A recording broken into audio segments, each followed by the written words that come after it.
Bear here. I am with you today for a video that I have been wanting to make since I first saw the original video, which was sometime, I think, in December last year. And the reason I hadn't got around to it until now is because I was just overthinking it. I was getting quite stressed and anxious about having to go through my bazillion decks at this point. It's not bazillion, that's an exaggeration, clearly, but my decks are not easily accessible to me. They're just in these two boxes here. It's a faff. You know, if they were on bookshelves, I probably would have done this within a week of seeing the original video. But yeah, I was overthinking it. So eventually, yesterday, I was like, do you know what? Fuck it. I'm going to do it. What I'm going to do is I'm just going to open the boxes up and go through the prompts. Also, there's 13 prompts, so it felt like a lot, but I wanted to do all of them. So I was just, I'm not going to overthink it. I'm just going to grab the first deck that comes to mind when I read the prompt to myself, because I could clearly pick multiple decks for a bunch of these prompts. You know, there's a couple of prompts especially I could just go on and on and on and be pulling more and more decks, but I've stuck to one deck per prompt, and I have stuck to all tarot. I've not included any oracle cards, playing cards, Lenormand, nothing. It's all just tarot, and that sort of simplified it a bit for me as well. It was less decks for me to look through. So you will see from the title, it is K at Amidst the Greys, coffee house decks. I just love this. This is a really fun tag, and I've been really enjoying watching all of the VRs popping up to it. I love coffee. I am a coffee drinker. I currently am riding the decaf train, unfortunately. It is what it is. It's a health thing, but I do still drink coffee, and actually I made myself a drink and I made myself a coffee, so it's very fitting. I have, if you're interested, just a regular coffee with some gingerbread syrup and unsweetened almond milk. It was just quick and easy to make. I fancied something with a little different, just something to go with the coffee flavour, and it's really, really nice. Now, barring I think one drink on this list, I have tried all of them. I have my preferences, and I just, a little fun thing I will say, when I first started drinking coffee, I hated it. I was always a tea drinker, herbal tea, and sort of what us in the UK would always just refer to tea with, like black tea with milk and sometimes sugar.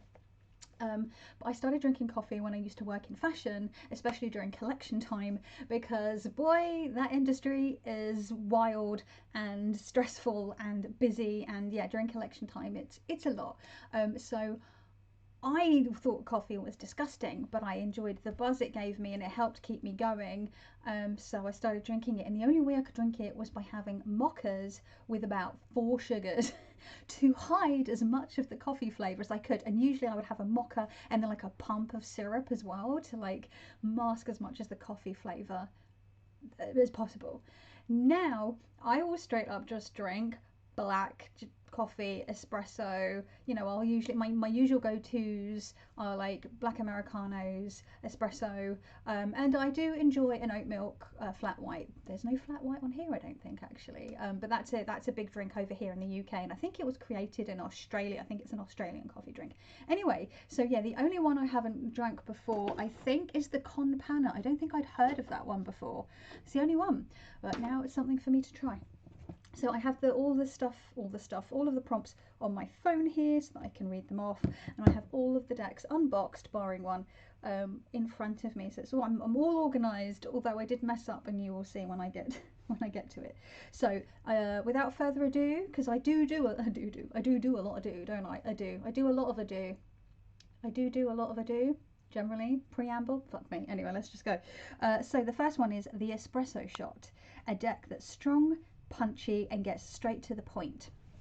Well, my friends, the first one that came to my mind, and I think it's also because I have been rereading Yoav Bendov's The Open Reading, and thoroughly enjoying it. I'm just at the last little bit now. Is the CBD Marseille by Yoav Bendov. This is an iteration of the Cam one, Marseille deck, and Yoav Bendov tidied up the lines. And it's, you know, it's strong and punchy in the sense that the line work is quite bold.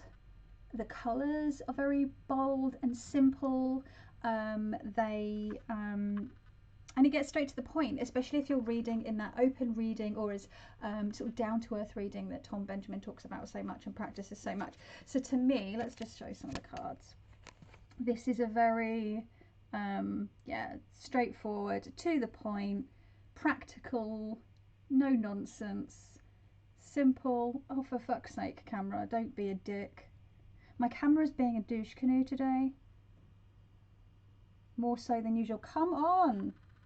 Oh my goodness, I hate it. I hate this camera. But yeah, it's I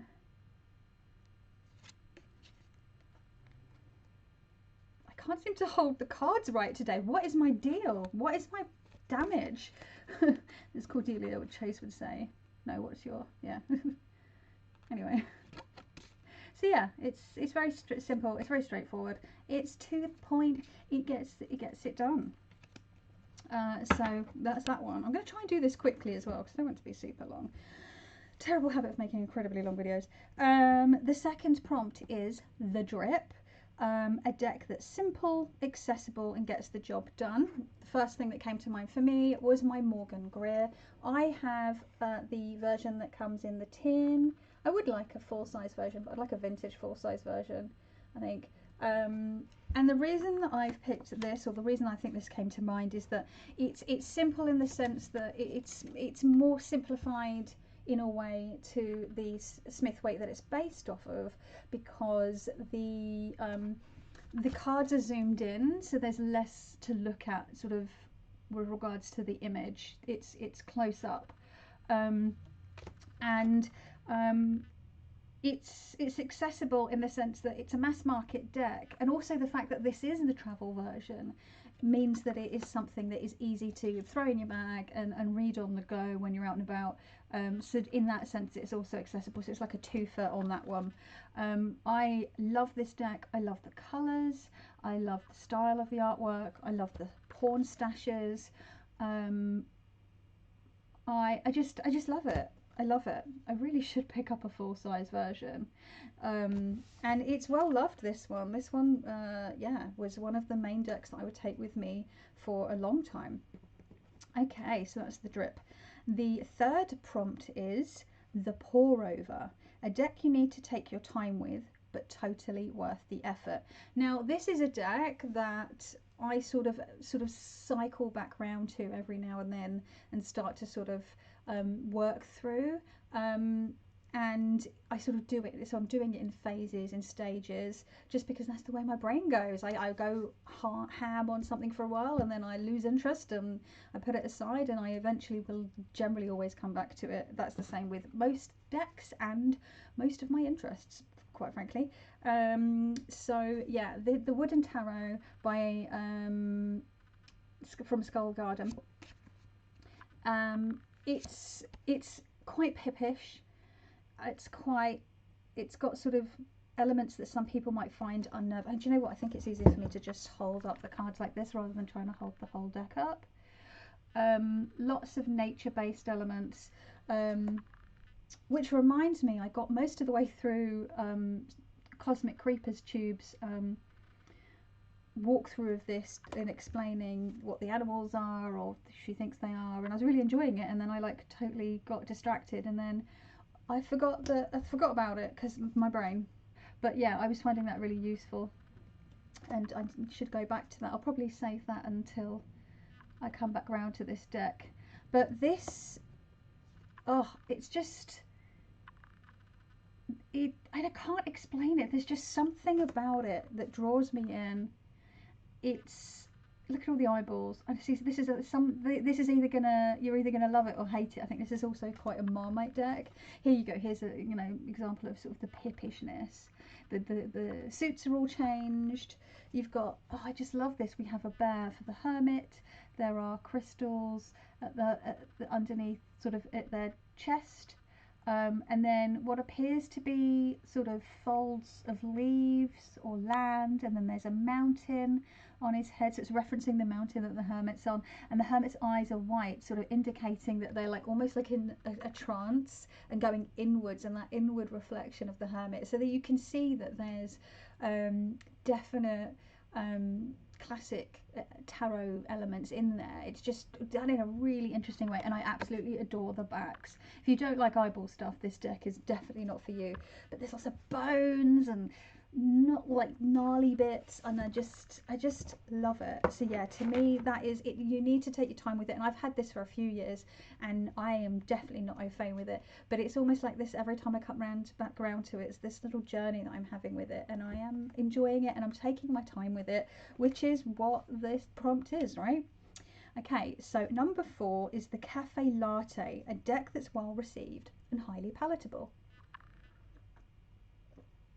And I'm going to talk about my most recent acquisition, but it's a deck that I already had, and it's the Squid Cake Marseille by Jess Roller. This is the box of the mass market edition, and I fluffed up. This is where I fluffed up because I had forgotten. This is my independent version, but I had taken the mass market version and put it in the box of the indie version, and then this fits nicely. The indie version fits in there because I wanted to keep it with the book. When I realised that they both fit in each other's boxes, I was like, well, awesome. So I wanted to show the mass market version to show people that, you know, you can get it, it's available now, but also because the cardstock is matte and it wouldn't show as much glare. But I think this has been really well received. I think it's very palatable, and the palatable bit also, I think it came to mind because a lot of people, I think, don't want to learn Marseille, but they struggle with the appearance, the sort of aesthetic of a lot of the decks. I think often they're an acquired taste, and one sort of develops a taste for them when one develops a taste. What the fuck am I on today? I feel like you develop a taste for the more classic versions of Marseille once you've sort of found your gateway Marseille. So for me, my gateway Marseille was the New Choice Tarot de Marseille, but I feel like this one, being an independent, being now available mass market, is a really great one, and I do think the appeal of this is going to be wider than the New Choice, simply because it's just very cute, and you know, loads of us love cute stuff. It's really brought things up to modern times. It brings an element of fun, but yet it stays true to the Tarot de Marseille system. And yeah, so that's my Cafe Latte for that reason. I think it's a great cute little deck. Okay, the Cappuccino, a deck that's classic, sophisticated, and maybe a little bit fussy. Well, the first deck that popped into my mind on this one, she fussy, and I kept it in its box. I didn't unbox it like the rest to show you that even the box that it comes in, the packaging, is fussy. So we have what appears to be a tuck box, but no, there is a little slot at the back, and it pulls open, and the whole thing just opens up. So you gotta be careful with this, because this thing will just, you know, I love it, but also it's kind of a pain in the tits, you know? Like, that's the box. And you have to be careful because the flap that holds it closed can often come open. It's a thing. It's a whole thing. I really should get around to making one of my own pouches for this bloody thing. It also has square... What also makes it fussy is it's an awkward shape. So it's more like a Visconti in the sense it's very long. It's very slender and fairly narrow. Not that narrow. I mean, it's probably as narrow. It's a bit wider than a classic tarot deck, a standard tarot deck. But it's long. So then, you know, shuffling her, you got to be real careful. And then the third thing that makes her fussy, the cardstock. I don't know if it has a cork, but the cardstock is...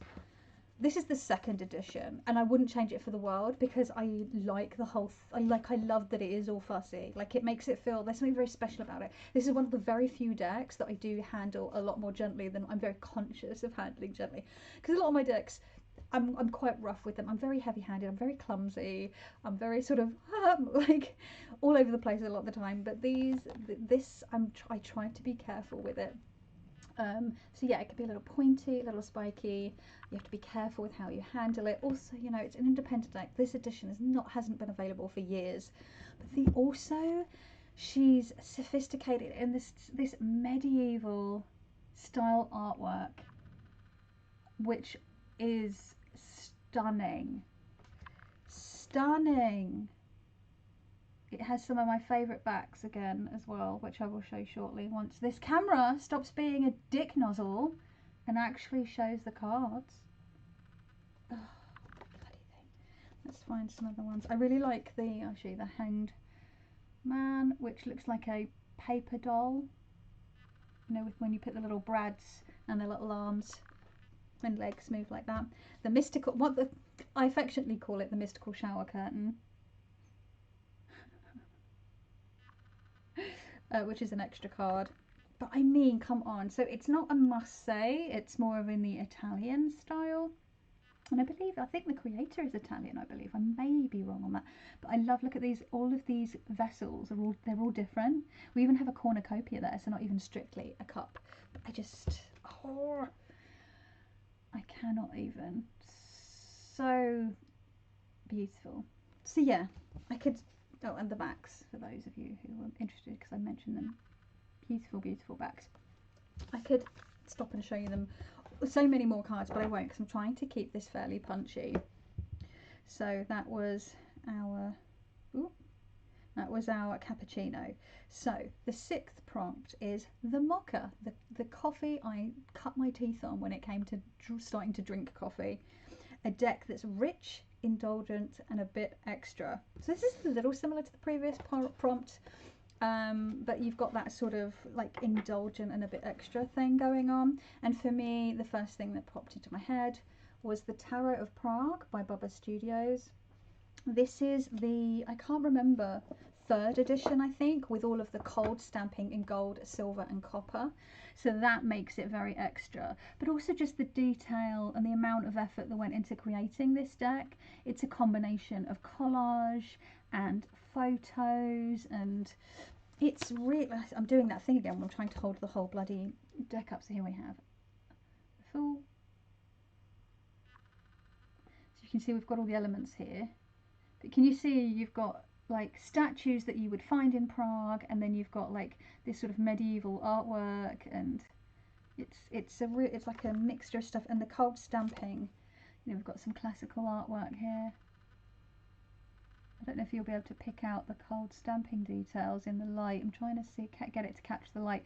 I really enjoy the like playing card inserts at each opposite corner where you've got the number and then the suit symbol. So you've got the 3 of Cups here. It's just different. This one always makes me laugh because I'm always like, this kid is like, I'm fabulous.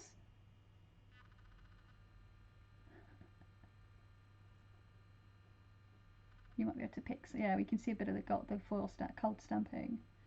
So you've got copper and gold on this one. Beautiful. It's so extra and decadent and sumptuous. The cardstock is a dream. It's larger than most standard tarot decks without being huge, so that makes it feel a bit extra. You've got extra room, extra space, and I think the detail of this that is in these cards, you need that extra space.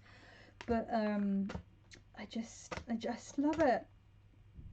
I just love it. I'm trying to find just some like different showing you different, like this one for example, like some of them have loads of cold stamping.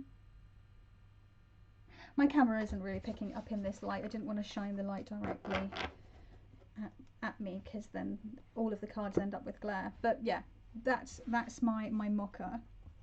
Remember to keep drinking my coffee.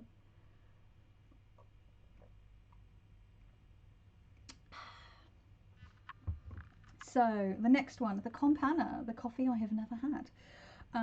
Oh, sorry, no, I jumped one. 7, the Cortado, a deck that's balanced and objective. for me, I picked the Antique Anatomy, another pip deck. And I think the reason that this popped into my mind, I'm doing that thing, I'm holding the whole bloody deck up, is because I think objective, because there are no, although obviously the bones are human, you know, the anatomy of people, come on camera, there's no actual people, infleshed people, alive, live, living, embodied, infleshed, fleshy folk in it. It's just bones. So, like, it feels objective. It's getting straight down, right down to the bone of the matter, as it were.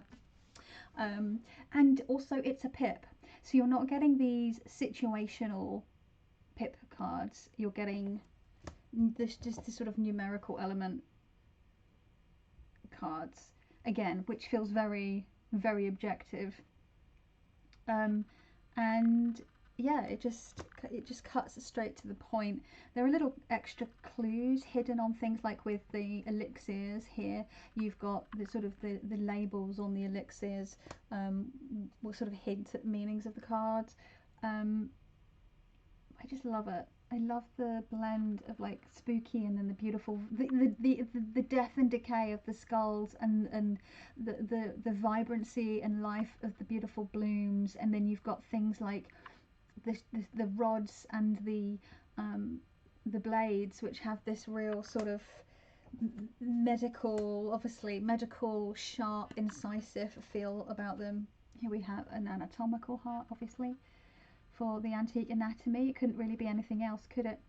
That's the others. Oh, and I like the backs. This is the mass market version, which I actually really like. I know a lot of people complained about the cardstock being thin, but I like that it's quite a skinny little deck, and I find it really easy to shuffle. So now we're on to the Con Panna, number 8. A deck that puts you in your place, but with a hint of sweetness. Now, I would say this is probably more than a hint of sweetness, but this deck, it's cute, but it's sassy, and it does have a little bit of a bite to it, and it is my bae. It's the Tarot of the Magical Forest by Los Scarabeo. This is my well-worn, well-loved, trimmed version that I have had for about 8 years at this point. I adore this deck. It's funny, right, because I am definitely a Marseille and pip reader these days, but this deck still has my heart 100%. And this is the thing, right? These creatures, they're cute and sweet, but they are not to be trifled with, and they will bitch slap you when you need it. Just realised the term bitch slap isn't a very nice one, is it? When you think, I'm trying to think what, like, the root of that, which is probably to slap someone like a girl, which is like ew, but also, or it means to slap a bitch, as in like violence against women. Really need to like be more mindful of, you say, sometimes it's so ingrained. See, I catch myself, I love me a swear, but sometimes I need to be more conscious of the kind of swears that come out of my mouth. You know, it's the problem though, my potty mouth is just, sometimes it's a creature of its own. I try and reel it in sometimes. But yeah, so this, it always puts me in my place, but it's always comforting. It can be firm, but never mean. It's just so cute. I just adore it. I adore it so much. Yeah, and I know that this is the deck that I am most often what's the word, related to, when people, you know, when people have their deck. This, I think, people think is mine in our little pocket of the tarot sphere. Okay, so number 9, we're motoring along. The Chai Latte, a deck that's warm, cozy, and nurturing. The one that popped into my head, the Shadowland. This deck, I got this in October last year. It's just, I mean, already you can see, it's just so sweet. Look at those lovely warm colours. I think it's partly the yellow and sort of feels warm. There's lots of yellows and reds and warm tones. But there's also something comforting about all these strange little creatures. I've always been drawn to the strange and the, you know, the ugly pretty and the uncommon and the outcasts and the underdogs. And this feels, these creatures might be frightening or weird to some, but to me they feel inviting and familiar, and I just want to like step into this Shadowland and look around. It just looks fun and strange in the best way. There are lots of wonderful adventures in here. Come on, camera. Look at a tree with eyes. Ooh. It just feels, yeah, it just feels really magical. It feels like the kind of place I imagined as a child. Those little imaginary worlds to escape into. So yeah, for me, this feels, it feels nurturing. I think also because it's meant to be used for shadow work, and you've got all the prompts in the book that you can follow. It feels like it's there to, it's nurturing. It's helping you to support yourself and work through your crap, right? It's there for you. So that's my pick for that. 10, the matcha latte. I enjoy matcha tea, but I prefer like traditional matcha tea. Like matcha lattes are nice, don't get me wrong, but I prefer it like how it's originally intended. So a deck that's an acquired taste or a bit unconventional. This is a deck that I picked up last spring, I think it was last May, and it is the Voyager Tarot. And it's a 1980s collage deck. This is a modern version of it. The cardstock is very glossy, so I'll try my best to show you the artwork. It's very busy. It does have keywords, which I'm usually not a fan of. It's a weird shape and it's larger, which sometimes can be difficult for me. It's glossy, which I'm usually not a fan of. It's very busy, and yet I love it. I love it. It's a trip, and there are layers upon layers upon layers of meaning in this deck. Come on, camera. And everything has meaning. It makes me think of Yoav Bendorf saying everything is a sign in a tarot deck. For this, like, there's so much built into the meaning. And this is analog collage. This is actual sort of hand cut collage. It's not digital, so I think that gives it a more sort of human touch, more sort of, I don't know, I've definitely noticed when it comes to collage decks, the ones that I've found I enjoy the most are the ones that are analog collage. Just a thing I've noticed. Okay, so number 11, the hot chocolate. A deck that speaks to a younger version of yourself. Okay, so again, this is one of those where I was like, I could come up with quite a few decks for this prompt. The Magical Forest was actually one of them that I'd already picked because I worked through the prompts in order. When picking my decks, I had already filled that slot. And then I was like, maybe the Halloween Tarot, which is, I love, but there's so many. But, or maybe like the Queer Tarot, which speaks to like my teen self. But ultimately, I landed on another deck that I got last year, which is the Playful Heart Tarot by Kitten Chops. And it is so cute. It's fun. It's playful. Obviously, the clue is in the name. It's got some really fun extra cards, which I ended up just leaving in. It's so magic. It's so endearing. It's so... And yet it does not shy away from the darker sides of, you know, the cards.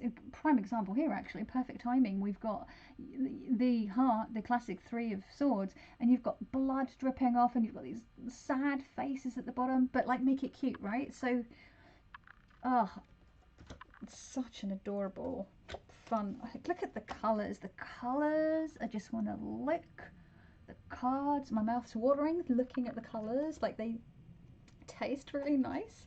It's just a joy. It's pure joy, and I use this to like nurture my like inner child. So yeah, this one definitely speaks to a younger version. Yeah, there's something also like late 80s, early 90s vibes about it, which, you know, is when I grew up in the 80s and 90s. So It feels very... No. I'll just show you one of the dark... There we go. Nine of Swords, not shying away. And look at this, we've almost got like this rubber hose-esque style characters at the top there, that sort of style of illustration or draw artwork, which again I rather enjoy. So that is my hot chocolate deck. Have another sip of my coffee. Okay, we've got 2 more left. So 12 is the Italian Soda, a deck that's fun, low-key and not overly serious. And I chose Triumphi De La Luna. I picked out the Paradoxical Rose edition rather than the Classic edition because the pink makes it even more fun. It's like pink and teal and aqua. The colours in this deck are so scrumptious. This is my ultimate version of the Triumphi for me.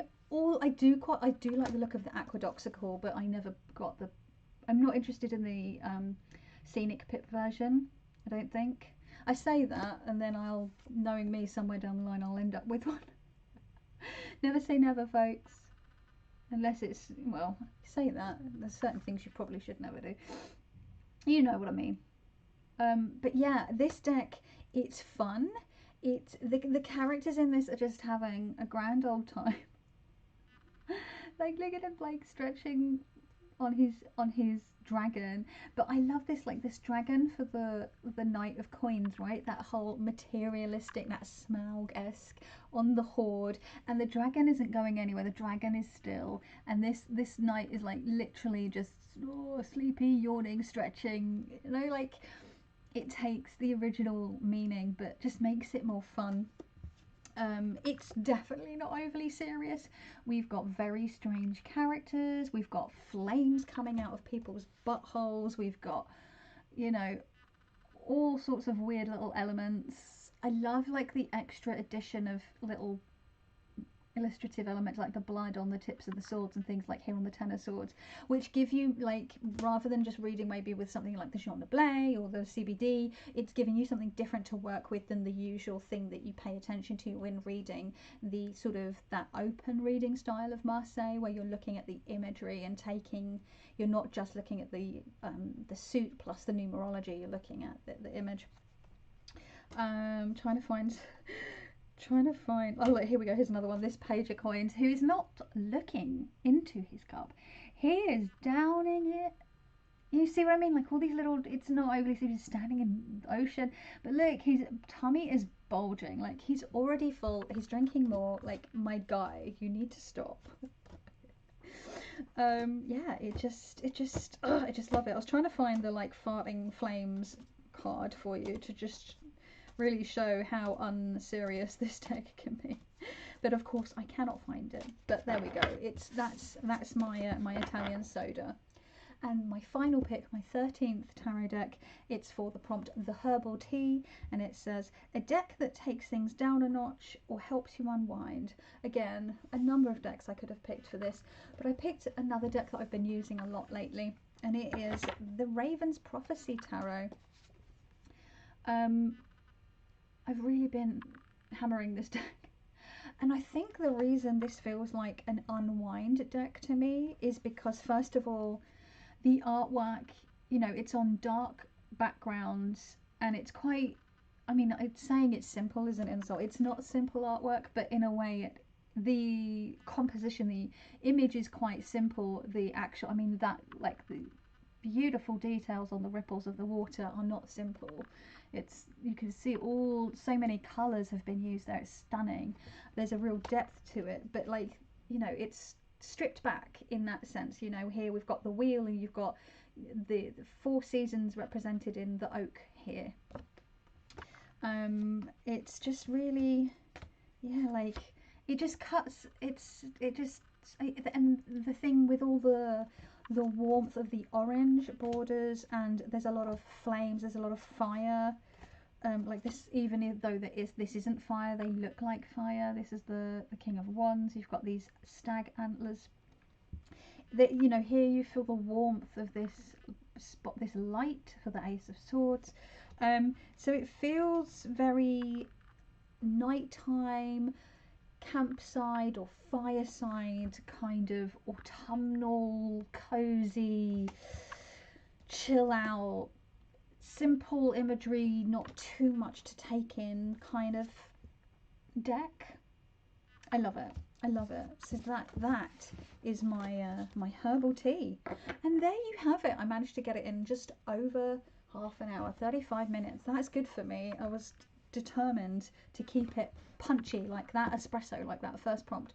So I want to say thank you to Kay at Amidst the Grey for this excellent and incredibly fun prompt VR tag thing. It has been really fun doing it. It's been really fun watching VRs. I hope that they continue to pop up. I haven't managed to watch all of them, but like whenever the mood strikes me to watch a VR, I've been watching those. And yeah, I will put the link to the original video. Maybe there's a playlist. I'll see if Kay has done a playlist for it, but I'll put the link down below, and with the prompts for you to join in, or join in the comments. If you don't have a channel and you want to join in, and you can answer all of the comments below, or just your ones that come to mind, feel free to mention it in the comments below. But so that's it. I'm gonna stop waffling. Thank you so much for taking time out of your day to watch / listen to me gab on. I really appreciate you. I hope if you are watching this when this goes up, I hope that you have a wonderful weekend. I hope you're having a wonderful day either way, otherwise. And yeah, you take care of yourself. Ciao.